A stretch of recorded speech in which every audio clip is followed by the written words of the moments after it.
In our project we are inside the directory themes multicolor, and I open theme.lua. First part of this file is imports. Second is very important line, and it's a definition of the model. It is starting for our fishlive color scheme default file. So I opened fishlive color scheme default lua. This default lua has the second line, which create the theme table fishlive color scheme last. So I opened the last lua. Last lua is the generated file which I generate with the super C and selecting the appropriate color scheme. This is declared in the menu lua. You can see that this part is here. This is the cache. Yes, you stored to the disk the information which selected theme color scheme was selected. So in this case the Monokai Pro now is selected. We can open the Monokai Pro Lua. There is the creation of the theme table and all default parameters for Monokai Pro, and theme.lua is returned back. So last lua return back the theme. Theme is fulfilled here, and all defined color scheme parameters are used for all default values for theme for multicolor theme. For example, foreground colors, background colors, layout, notifications, etc., etc., etc. And the complete fulfilled theme table, the model, is returned back to the theme.lua. So theme.lua is completely prepared and can be used by concrete theme.lua file. So we are ready, and the specific configuration of theme.lua can start for the multicolor theme. There are the definitions for global font, useless gaps between the windows, menu definitions, and of course the icons and the images. It is part of multicolor icons, layout, and tag lists are the images, which has to be defined here. Next section is the wallpaper support, the extended wallpaper support.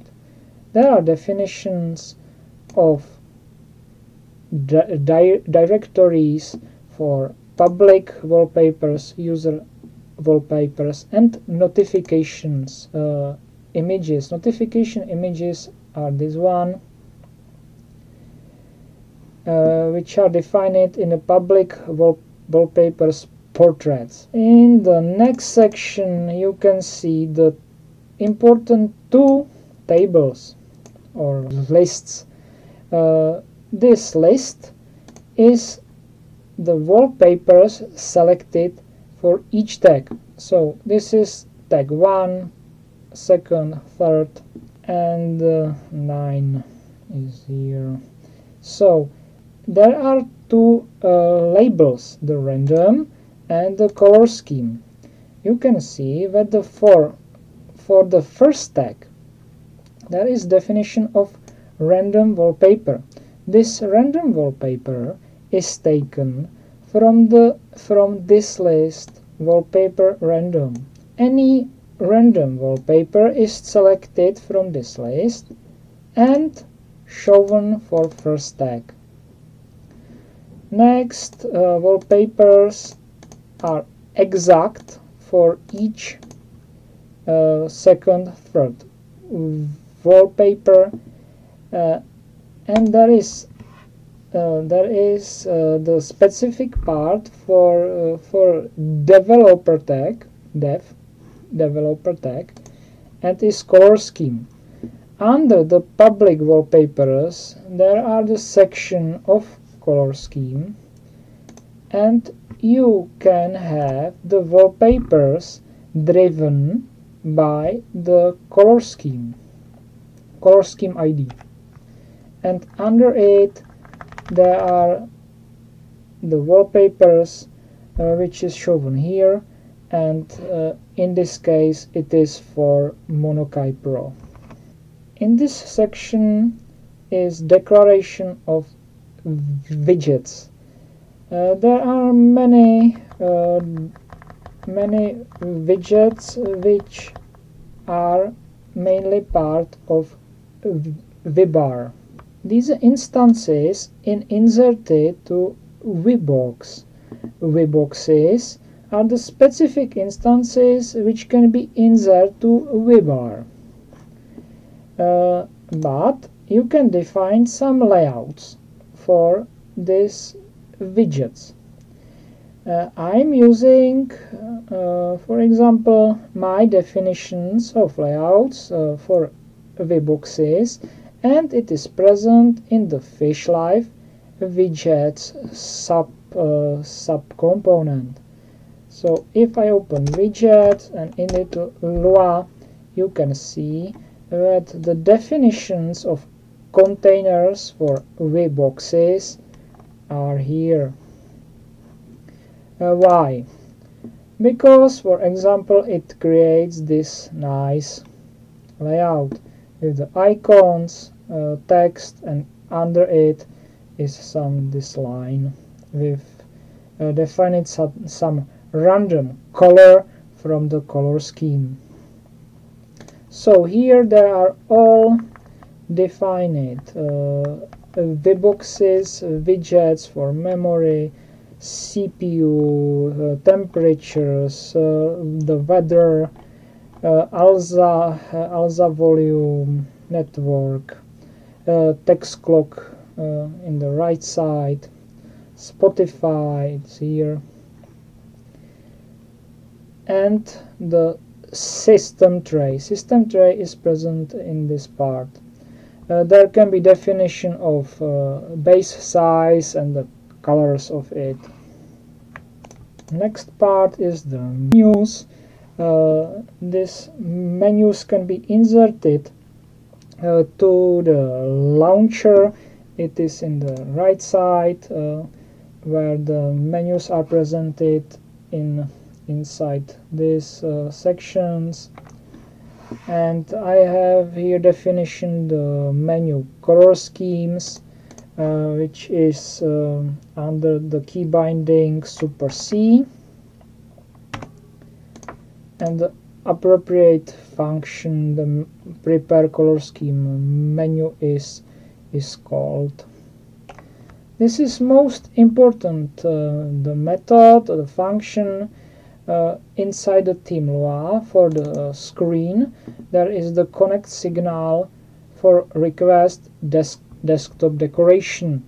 It is called in the beginning, yes, and you have the possibility to define all the graphical components here. The first graphical components is the tag list, which is defined here, and there are the table which define the icons, names, and default layouts for each tag. This table is used for the cycling around all the screens and the tags, and to the tags are inserted the appropriate name for the specific screen instance and the default layout. If you need some next tags attribute, specific attribute, you can define it, for example, here in this place. Tag list is complex. Yes, I have the specific tag list. Most important part for you from the beginning is here the widget template. Please look to the Awesome documentation for API. There is necessary to learn how the layouts works. You can combine the containers of layouts and insert each container inside the other container. So there is the example how is created, for example, this tag with this icon and the text on the right side and the line under it. You can see that there is selected the layout vertical, and inside of it is the layout for horizontal, which is divided to the icon text box and the text box. Under it is the background container. But how the Awesome will know where has to be placed the icon and the text? Yes, because it is a dynamic and it has to be driven by API. You have to insert the IDs. IDs has to correspond with the API of Awesome. Awesome knows that there will be some container which will be declared with ID icon text row, and Awesome knows that to this container he can insert the tag icon, and here he can insert the text, the label of the tag. Under it can be callbacks, functions which are defined in update tag is called. I try to jump here, key definitions, and there is the function update tag.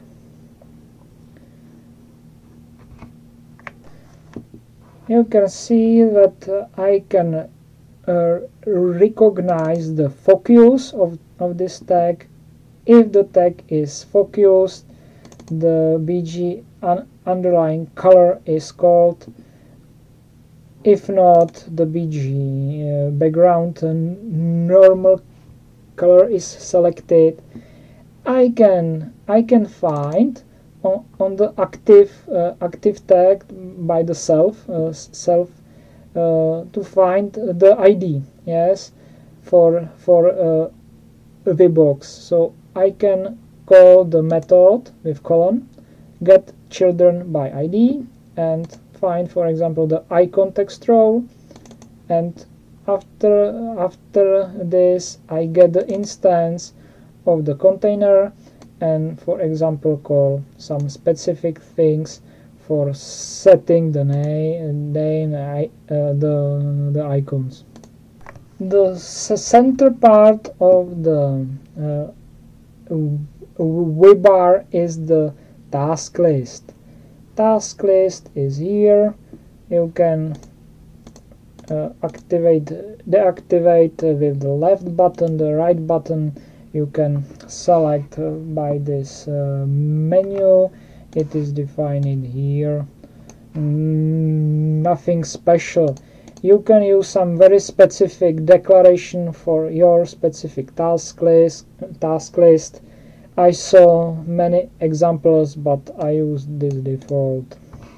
Wibar declaration. I add the possibility for use Polybar. If you set this attribute in the top part here you can use the Polybar. It is defined with this call the Polybar the launch sh script. There is a trick where there will be under it created empty wibar which has height 35, but the Polybar has the higher Z order and will be present over this empty wibar. It ensures that, for example, I press Super M, that it is correctly still handled on the top right, that a wibar is shown. Yes, this is ensured by this trick. I do not recommend the usage of Polybar because your configuration has to be simple and centric. It means use the complete framework of the Awesome and centric by the Lua code. Wibar can be configured and insert any widgets you want. There is nothing what can be all can be solved by the Lua. But I understand if you have some old configuration, there are still the possibility to use it. In the wibar you can see the instances which are already defined in the widget section, and these wiboxes are inserted to the left part, the center part, the middle part, and the right part. Separator, system tray, MEM, CPU, and the others. Almost the last parts are the Nocti configuration, the notifications. There are many parameters. Please read the API documentation.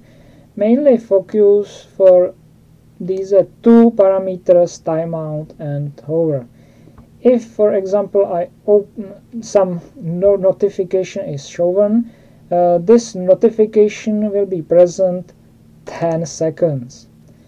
If I hover the mouse across this notification window, the window will be shown 300 seconds. You can, for example, use the higher timeout for visualization of notification, for increase, for example, this to 100. So the notification windows will be shown first, second, third here.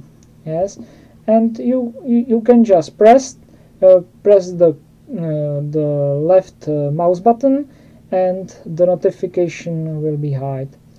It is next possibility. I don't use it because I have the notification center and the Nocti history file. But the hovering can be useful sometimes, so I'm using both parameters. Rules for error notification component, which is subcomponent of the Nocti. Definitions for critical, normal messages, API, font, colors for foreground, backgrounds. It's nothing special. There is again the error handling. What is important is this listener for requests icons. If some notification is shown, I can handle the icon. If the application icon is not present, not present, notification portrait is randomly selected from the specific color scheme, and this icon is shown. It is here, this example. If the application icon is present, it is selected and used for the notification message. The last part is the wallpaper extension. There is the user wallpaper changer, color scheme wallpaper changer, which call the methods for the fishlive. The last part which I want to show you is the registration wallpaper for each tag. The external parameters are inserted to the table. These are names, and this table is as the input argument to the function which is declared in the subcomponent wallpaper. I can open wallpaper section, and we can go to the method wallpaper register tag wallpaper. This function is part of our library fishlive. And what is here? First part is take the input table and insert each parameter to the local variable. Second part is the cycling of the screens. There is the specific screen instance. For the beginning, yes, there is just selected from the lists of wallpapers first wallpaper. If it is random, from the random list is taken the first wallpaper and call the API and show this wallpaper. This is the initialization. But under this is next part, and is the cycling for all for whole list of wallpapers. This hash means the size, yes, the size of this list. So we are cycling all present wallpapers which corresponds with the tags inside the active screen. Now we can register the listener, our function, for the property selected. So if the tag is selected, this function will be called. If the tag is not selected, this function will end. But else the tag is selected, we have these conditions here.